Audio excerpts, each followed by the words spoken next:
A Organização das Nações Unidas, a ONU, vai investigar casos de torturas no Brasil e fará, sem avisar, visitas em prisões de 5 estados. O relator da entidade, Juan Mendes, vai iniciar nesta segunda-feira uma missão de 10 dias pelo país para identificar os maiores desafios em relação à tortura no Brasil. Para o coordenador da Comissão de Direitos Humanos da Ordem dos Advogados do Brasil, do Rio Grande do Sul, Rodrigo Pugina, não há no Brasil uma política nacional especialmente para a população prisional. Portanto, os apontamentos da ONU em relação à visita deverão resultar em penalidades ao país. A gente percebe que nesses casos pontuais, normalmente, que a ONU acaba intervindo, como foi no caso do Espírito Santo, como foi no caso do presídio Urso Branco em Rondônia, a gente percebe uma melhora efetiva e um investimento do Estado brasileiro para que se melhore os apontamentos que a Organização das Nações Unidas faz, além de poder expressamente também penalizar o país com algumas sanções de ordem internacional por descumprimento dos tratados das Nações Unidas.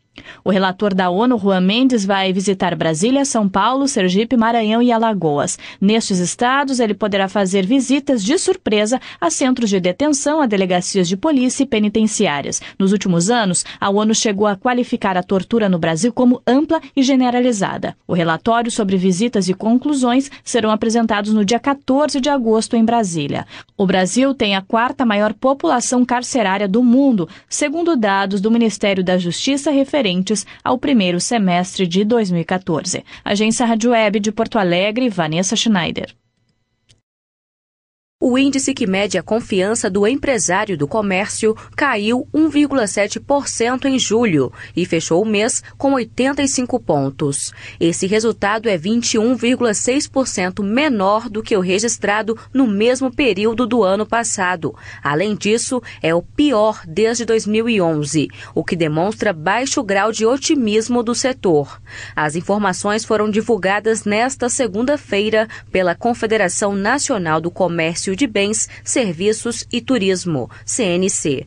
Segundo o economista da organização, Bruno Fernandes, a queda da confiança foi impulsionada por 2 fatores: o recuo na intenção de investimento e insatisfação com o cenário atual. Esse cenário de inflação mais alta, mercado de trabalho mais fraco, e, consequentemente, o crédito mais caro também, isso dificulta o lado do empresário quando ele tem um aumento de custo pelo lado da inflação e, ao mesmo tempo, uma dificuldade de adquirir crédito pelo lado dos juros mais altos. Isso tudo está fazendo com que a gente tenha um ritmo de economia mais fraco, consequentemente, o empresário também está menos otimista. A pesquisa revela ainda que a intenção do comerciante de contratar funcionários também caiu no mês. Com relação à insatisfação dos empresários, o maior grau foi registrado na região sudeste. Diante do cenário, a CNC espera que depois de 12 anos, o volume de vendas do varejo caia 1,1%. Agência Rádio Web, de Brasília, Larissa Mantova. Polícia do Rio de Janeiro é uma das que mais mata e menos investiga no Brasil. A conclusão é de um estudo feito pela Anistia Internacional divulgado nesta segunda-feira. O estudo, Você Matou Meu Filho, revela que as mortes em decorrência de confrontos com a polícia cresceram quase 40% aqui no Rio entre 2013 e 2014. 8.500 pessoas morreram nessas intervenções policiais no Rio de Janeiro ao longo de uma década, de 2005 a 2014, uma média de 850 mortes a cada ano. Para a Anistia Internacional, a Polícia do Rio de Janeiro mata muito e investiga pouco, e o alerta vale também para o Ministério Público. 183 investigações ainda não foram concluídas ou sequer apontaram culpados. O secretário de Segurança Pública do Estado, José Mariano Beltrame, contesta o teor da pesquisa. Alega que muitas conclusões foram tiradas sem um devido conhecimento dos fatos. Beltrame contra-argumenta que a situação melhorou muito no Rio de Janeiro, que já chegou a ocupar o 2º lugar no ranking nacional de cidade mais violenta do Brasil. A tendência da manutenção da redução da criminalidade, ela vai acontecer. O Rio de Janeiro, em 2007, era considerada a 2ª cidade mais violenta do país. Hoje ela é a 23ª. Dados de pesquisa não governamental. O governo federal pretende lançar em breve um pacto nacional em parceria com estados do país para reduzir o número de homicídios no Brasil, em média em 5% ao ano. Da Agência Rádio Web do Rio de Janeiro, Rodrigo Viega.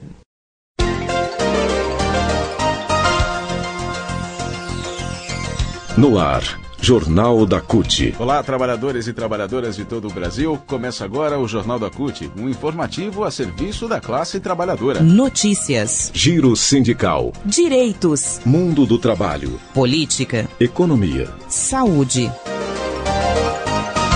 Aqui, a classe trabalhadora tem voz. Eu sou o André Acarini. E eu sou Carolina Cassola. Destaque desta edição, terça-feira, 4 de agosto de 2015. Resistência. Pela democracia, CUT e movimentos sociais vão reagir em defesa da classe trabalhadora. GM investirá 13 bilhões de reais em fábricas no Brasil. Reforma política. Encontro contra a contra-reforma de Eduardo Cunha vai acontecer em Belo Horizonte. Bancários definem, campanha salarial reivindicará reajuste de 16%. E o tempo em todo o Brasil na previsão da SOMAR Meteorologia. Previsão do tempo. Uma frente fria avança pelo litoral do Rio Grande do Sul, organizando instabilidades entre sul e leste do estado. Sobre o sul de Santa Catarina, a nebulosidade também aumenta nesta terça-feira. Ainda assim, o que vale chamar a atenção é para grande parte do país para a intensa massa de ar mais seco, que deixa o tempo aberto, favorece a elevação das temperaturas e acaba deixando a umidade relativa baixa. Com isso, a qualidade do ar fica comprometida e, principalmente no interior do país, o risco de queimadas aumenta consideravelmente. Na região norte, temos tempo aberto também em grande parte, desde o Tocantins até o Acre, chove mais ao norte da região, e no nordeste as instabilidades se concentram na faixa litorânea, principalmente entre Alagoas e norte do Maranhão. Com a previsão do tempo, Olivia Nunes da SOMAR Meteorologia. Para mais informações, acesse o site tempoagora.com.br. Informa CUT. A CUT Nacional publicou em seu site uma nota sobre a Previdência Social, na qual manifesta ser favorável à extensão da regra de correção do salário mínimo para todos os beneficiários da Previdência Social, até que seja construída uma política permanente de valorização das aposentadorias. Para o futuro, a CUT defende a construção de uma política específica e permanente de valorização das aposentadorias, cujos benefícios são superiores a um salário mínimo, e levará a discussão para o Fórum de Debates sobre Políticas de Emprego, Trabalho e Renda e de Previdência Social, criado este ano pela presidenta Dilma Rousseff. Para a CUT é fundamental encontrar o mais rapidamente possível uma solução para a perda progressiva do valor real das aposentadorias, e o espaço adequado para este debate é o Fórum. Assim que o Fórum for instalado, os dirigentes cutistas vão encaminhar a proposta de aprofundamento da discussão sobre a criação da política de valorização das aposentadorias. O objetivo é de construir uma nova fórmula de reajuste dos benefícios que leve em conta a realidade dos trabalhadores aposentados, desvinculando-a do processo de reajuste do salário mínimo. Para a CUT, qualquer nova fórmula não pode colocar em risco a política de valorização do salário mínimo, que foi fruto da luta, de mobilizações e de negociações feitas pela Central com o governo do ex-presidente Lula em 2006. Enquanto tal solução não for concretizada, a CUT se posiciona favorável ao recente reajuste das aposentadorias pelos índices de reajuste do salário mínimo. Em ação. Bancários reunidos na 17ª Conferência Nacional, realizada em São Paulo neste fim de semana, definiram pautas e estratégias para a campanha salarial 2015. Foram levados em consideração os principais problemas enfrentados pela categoria, tais como a terceirização, que reduz salários e aumenta jornadas, conforme destaca o presidente da Contraf-CUT, Roberto Antônio von der Osten. Isso tem mostrado para a gente que reduz salário, reduz direitos. Os trabalhadores terceirizados, numa série de lugares, são os que sofrem mais acidentes de trabalho, são os que trabalham as maiores jornadas e são os mais precarizados. Outra preocupação da categoria é o aumento do uso da tecnologia, que pode reduzir postos de trabalho. Uma modificação que eles estão introduzindo agora a respeito de você vai depositar dinheiro, por exemplo, você coloca nota por nota naquele terminal, ele já contabiliza esse dinheiro na sua conta. Isso elimina uma retaguarda. Juvândia Moreira Leite, vice-presidenta da entidade e presidenta do Sindicato dos Bancários de São Paulo, cita também as demissões, apesar dos bancos lucrarem muito. Todos com muito lucro. Bradesco cobriu em 6 meses mais de 8 bilhões de reais de lucro líquido. Santander também com lucro líquido superior ao do ano passado, mesmo período do ano passado. Então todos eles estão lucrando muito, estão crescendo seus lucros, eles aumentam as taxas, aumentam as tarifas e também emprestam para o governo, compram títulos, né, normalmente títulos da dívida pública lastreado pela Selic, e ganha dinheiro fácil. Eu não preciso ter bancário, não preciso contratar. A 17ª Conferência Nacional dos Bancários aprovou na plenária final, realizada no domingo, a estratégia, o calendário e a pauta de reivindicações da Campanha Nacional 2015. Os eixos centrais são a reivindicação de um reajuste de 16%, valorização do piso salarial em R$ 3.299, a PLR de 3 salários mínimos com um adicional de R$ 7.246, a defesa do emprego, combate às metas abusivas e ao assédio moral e o fim da terceirização. Notícias. Na semana passada, o ataque ao Instituto Lula com uma bomba serviu de alerta para outras ações conservadoras que podem ocorrer no país nos próximos dias. Manifestações de ódio estão sendo convocadas nas redes sociais. Sérgio Nobre, secretário-geral da CUT, afirma que defender ideias é direito de todos, mas os movimentos sindical e sociais estão preocupados com o propósito dessas manifestações que atentam contra a democracia. Nos preocupa muito essa ideia de fazer mobilizações no sentido de interromper o mandato da presidenta Dilma, porque não há nenhum elemento para isso. Pedir o interrompimento do mandato da presidenta Dilma, isso é um absurdo. Isso é um retrocesso, isso é golpe na nossa avaliação. As manifestações podem se dar, mas respeitando as instituições. A presidenta Dilma vai governar até 2018, que foi o mandato pela qual ela foi eleita. Os movimentos sociais e a CUT vão defender a democracia e os direitos da classe trabalhadora nas ruas. Ele alerta, contra um golpe vai haver resistência. No dia 20 agora, nós vamos estar nas ruas também, exatamente pedindo mudança na política econômica. Nós queremos retomar o caminho da geração de emprego. Nós estamos denunciando as demissões que estão acontecendo. Para nós, a política de aumentar juros, restringir crédito é muito ruim para o país. Então, é assim, nós também temos descontentamento e estamos externando isso nas ruas. Então, se há descontentes também por parte da direita, tem o direito também de fazer as suas cobranças, tem o direito de divulgar seus programas. Agora, o que não pode é interromper a democracia. Isso sobre hipótese nenhuma. A democracia é um valor fundamental para a classe trabalhadora brasileira e nela ninguém toca, não é? Se ameaçarem a democracia, vai ter resistência da classe trabalhadora. Economia. Apesar da crise, a General Motors informou semana passada que colocará 13 bilhões de reais em 2 fábricas no Brasil. Anteriormente, a montadora havia anunciado 6 bilhões e meio de reais. A GM está apostando na retomada da economia e no crescimento do país e em outros países emergentes. O investimento será feito na planta de São Caetano do Sul, São Paulo e em Gravataí, no Rio Grande do Sul. Política. Reforma política. Está marcada para o dia 4 de setembro, em Belo Horizonte, Minas Gerais, o Encontro Nacional e Popular pela Constituinte. No ano passado, no mesmo dia, teve início a realização do plebiscito popular por uma Constituinte exclusiva e soberana por uma reforma política. No total, foram colhidos cerca de 8 milhões de votos no país e a CUT teve papel importante nesse resultado do plebiscito. O diretor executivo da Central, Júlio Turra, explica que 97% dos votos foram favoráveis à criação de uma Constituinte exclusiva para o tema. Votos que representam a opinião de que com um Congresso conservador, uma reforma política que atenda aos anseios e necessidades da sociedade não sai.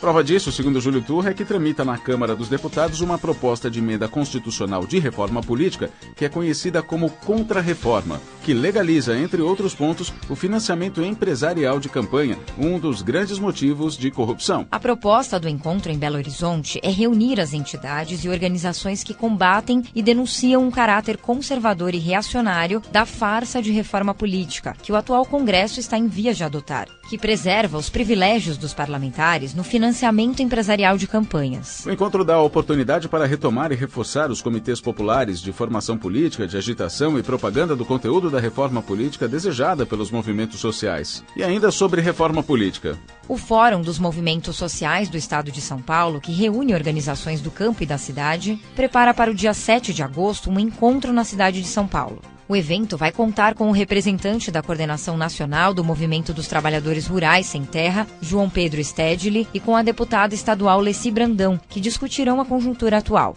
Outros encontros já foram realizados entre os representantes das organizações, que preparam para depois de meados de agosto, mobilizações nas ruas de São Paulo. O objetivo é reforçar a unidade dos movimentos contra a articulação de setores conservadores, donos do poder econômico, inclusive a mídia tradicional, que se aproveitam do atual momento para articular um golpe contra a democracia. Jornal da CUT. E o Jornal da CUT termina aqui, uma produção da Secretaria de Comunicação da CUT Nacional com a coordenação da MGORA Comunicação. Apresentação e edição, Andréa Carini e Carolina Cassola. Colaboração, Rede Brasil Atual e TVT. Rádio online e distribuição, Agência Rádio Web. Realização CUT, Central Única dos Trabalhadores. Muito obrigado pela sua companhia e até a próxima edição. Rádio CUT. Aqui, a classe trabalhadora tem voz. Acesse pelo site www.cut.org.br. O ministro do Supremo Tribunal Federal, Luiz Roberto Barroso, autorizou na noite desta segunda-feira a transferência do ex-ministro da Casa Civil, José Dirceu, para a carceragem da Polícia Federal em Curitiba. A decisão atende ao pedido do juiz federal Sérgio Moro, que conduz os processos da Operação Lava Jato. Dirceu foi preso na manhã desta segunda-feira em Brasília, na 17ª fase da operação. O ex-ministro estava na casa dele, onde cumpria prisão domiciliar pela condenação do processo do Mensalão. Segundo os investigadores, Dirceu teria participado do esquema de corrupção da Petrobras durante e depois do cargo de ministro da Casa Civil no governo do ex-presidente Luiz Inácio Lula da Silva. Em nota, o Partido dos Trabalhadores negou as informações. Com a decisão, Dirceu segue para a capital paranaense nesta terça-feira. Além dele, outros presos na 17ª fase também vão ser transferidos para Curitiba. Agência Rádio Web de Brasília, Sueli Frota. Para o líder da oposição no Senado, Álvaro Dias, a prisão do ex-ministro da Casa Civil, José Dirceu, confirma uma nova forma de justiça no país, que não atinge apenas os mais fracos. Ele acrescentou que o fato traz mais tensão a um governo que perdeu toda a credibilidade. E não há como aprofundar mais esta descrença que campeia solta pelo país em relação ao governo federal. O que nós devemos é desejar cada vez mais celeridade nesse processo de investigação e julgamento para que o país possa voltar a respirar um ar que nos permita acreditar num futuro melhor. Já o senador petista Jorge Viana considerou a prisão lamentável, mas destacou que faz parte do atual momento do Brasil, que cobra por honestidade. Essa prisão é parte do momento que o Brasil está vivendo. As pessoas que têm algum questionamento que venha da justiça têm que pagar por ele. Eu lamento muito isso que está ocorrendo com o ex-ministro José Dirceu. Inclusive, o que eu acho que o Brasil precisa encontrar um caminho para enfrentar essa situação toda. José Dirceu já cumpria prisão domiciliar em Brasília por corrupção ativa no Mensalão. E agora é suspeito de corrupção e lavagem de dinheiro no esquema da Petrobras. A agência Rádio Web de Brasília é Sérgio Pastor. O presidente norte-americano Barack Obama deve anunciar nesta segunda-feira um novo plano de combate às mudanças climáticas. O objetivo é limitar as emissões de carbono nas centrais elétricas dos Estados Unidos. A Casa Branca definiu como meta reduzir em 32% a emissão de carbono nas usinas até 2030. A nova diretriz também vai exigir que cada estado contribua, diminuindo a própria emissão. O tema é controverso dentro dos Estados Unidos. A energia do carvão é a base da indústria americana. Segundo a imprensa local, Obama deve enfrentar resistência da indústria e críticas de adversários políticos. Agência Rádio Web, com informações dos Estados Unidos, Ricardo Rodrigues. Mais de 13 mil pessoas deixaram suas casas por conta dos incêndios que atingem a Califórnia, nos Estados Unidos, enfrentando o